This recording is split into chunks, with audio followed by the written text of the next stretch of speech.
आपको लगे कि आपके घर में शांति बिल्कुल नहीं है, क्लेश बहुत ज्यादा तकलीफ, हमारे घर में कुछ न कुछ जरा सी बात पर विवाद होता ही है, तो प्रयास करिएगा कि आप काली तिल थोड़ी सी, एक काली मिर्ची और 7 लौंग, क्या क्या तिल चीजें हैं, काली तिल, काली मिर्ची, 7 लौंग, केवल ये हथेली में रखकर अपना नाम और गोत्र बोलकर अपने दरवाजे से बाहर निकलकर किसी भी शंकर के मंदिर को समर्पित करिए। शिव पे नहीं चढ़ाने दें तो शंकर की चौखट पर रखिए। महाराज, घर में कभी क्लेश नहीं होगा, बिल्कुल शांति, सहजता, प्रेम आपस में बढ़ेगा। गांठ आपको बता दी गई है या किसी व्यक्ति को बताया गया हो कि शरीर में गांठ है और इसको जांच कराना पड़ेगी, या शरीर में कोई गांठ हो गई और गल नहीं रही हो, डॉक्टर को दिखाने से आप डर रहे हो, तो उसके लिए बहुत सुंदर प्रयोग है महाराज। आप भगवान शंकर को 31 बेलपत्र 31 बेलपत्र शहद में भिगोकर शंकर को समर्पित कर दो। आज की रात्रि को 12 बजे पूरी 31 बेलपत्र वापस लेकर आ जाइए। सुबह प्रतिदिन कुछ खाए पिए बिना केवल जल का पान अपने करा, उसके बाद उस बेलपत्री का बीच का जो पत्ता है उसको खा लेना। दोनों पत्ते ठंडे करने के लिए रख दें। आप 31 दिन तक वो बेलपत्र एक बीज का पत्ता खाएंगे। 32वें दिन आपको दिखेगा कि आपकी जहां शरीर में गांठ होगी वो गल गई होगी, शरीर में कहीं पर भी गांठ होगी वो गल गई होगी। तो शास्त्र कह रहा है चाहे वो गांठ किसी भी जगह पर हो उसको गला देती है। आपके घर के पूर्वज जो मर चुके हैं, आपके सपने में अगर 4 जगह पर नजर आ रहे हैं तो उसका फल देखिए। पहला, अगर आप सोए हो और आपके पितृ, आपके पूर्वज जो मर चुके हैं वो आपके सिर के पास खड़े हुए दिख रहे हैं, तो डरना मत, बल्कि भगवान को धन्यवाद देना कि आज मेरे पितृ मेरे सिर के पास, मेरे पूर्वज खड़े हुए हैं। कारण जब सिर के पास स्वप्न में मरा हुआ व्यक्ति नजर आता है, जो मर चुका है, जो पितरों में चला गया, जो बहुत साल हो गए हुए और वो हमारे सिर के पास खड़े हुए स्वप्न में दिख रहे हैं, तो समझ लेना कोई खुशखबरी घर में बहुत अच्छी आने वाली है। दूसरा, वही पितृ, वही पूर्वज जो मरे हुए हैं, जो चले गए हैं, वो हमारे पांव के पास अगर नजर आ रहे हैं तो समझो कि घर में कोई तकलीफ आने वाली, उसका स्मरण। तीसरा, यदि थोड़ी सी देर के लिए हमारे पितृ या हमारे पूर्वज जो मरे गए हैं वो हमें थोड़ी सी देर के लिए दिखे और अचानक ओझल हो गए, समझ लेना कि कोई क्षण भर की समस्या हमारे सामने आएगी, उससे हमें घबराना नहीं है।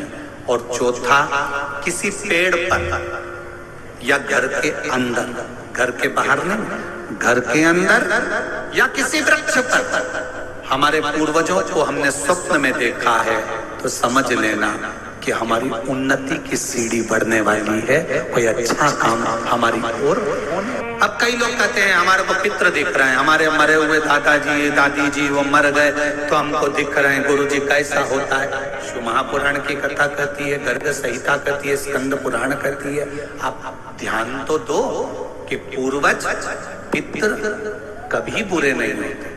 पहले भी कथा में कहा, आज फिर कह रहे हैं, जब बहुत भारी रोग शरीर में हो जाए, डॉक्टर दवाई दे, वो दवाई अगर नहीं लग रही हो तो डॉक्टर की ही दवाई खाओ और कुंडकेश्वर महादेव का नाम लेकर खाना चालू करो, दवाई असर करना प्रारंभ कर देगी। इस व्यासपीठ से कभी नहीं कहा ऐसा कि आप डॉक्टर के पास मत जाओ। ये व्यासपीठ हमेशा कहती है डॉक्टर के पास जाओ, जांच कराओ, दवाई लाओ और उस दवाई को, उस औषधि को कुंडकेश्वर महादेव का स्मरण कर कर खाओ, जिससे एक बार खा ली जाए तो दूसरी बार जरूरत नहीं पड़े और शरीर ठीक हो जाए।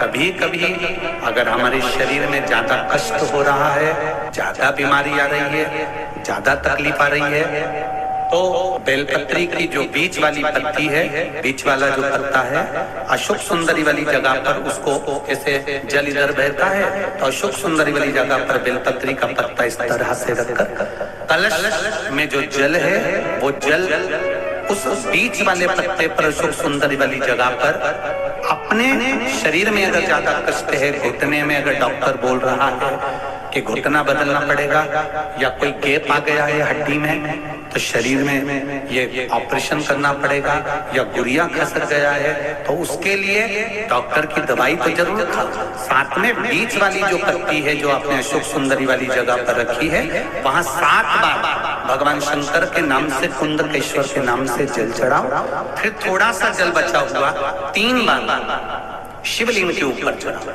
उसी पानी में से थोड़ा सा आचमन जितना पानी कलश में लेकर आ जाओ या कटोरी में लेकर आ जाओ, उसको दिन भर में 3 बार पीना प्रारंभ करो कुंदकेश्वर महादेव के नाम से और फिर 15 दिन बाद जांच कराओ, बाबा चाहेगा ऑपरेशन की जरूरत नहीं पड़ेगी।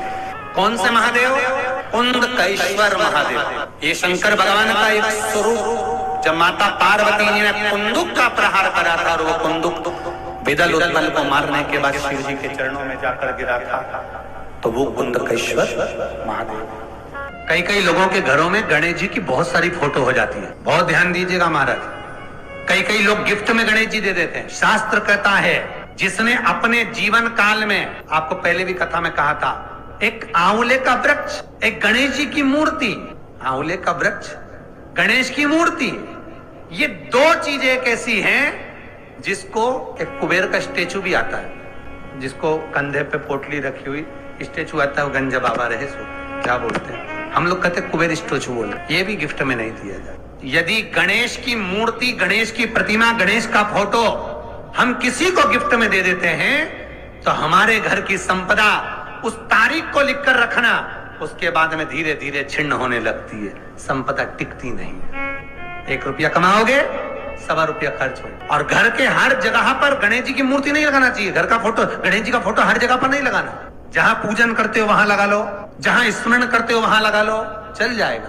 पर सारे घर में ना जाने कौन कौन सी दिशा में, और यहाँ तक कई लोग साल भर गणेश जी रखते हैं, तो उनसे भी निवेदन है साल भर गणेश जी रखो, मना नहीं है, पर गणेश जी रखना कौन सी दिशा में चाहिए उसका भी शास्त्र प्रमाण वर्णन करता है महाराज। श्री शिवाय नमस्तुभ्यम, सब बोलिए एक बार जमकर, श्री शिवाय नमस्तुभ्यम। प्रैक्टिकल जरूर करना, कहीं सियोर वाला महाराज झूठ तो नहीं बोल रहा। शास्त्रों की बातें हमारे जीवन में हमें सुख प्रदान करे, इसलिए इस भाव का आनंद करते हुए आज की कथा को विराम देते हैं।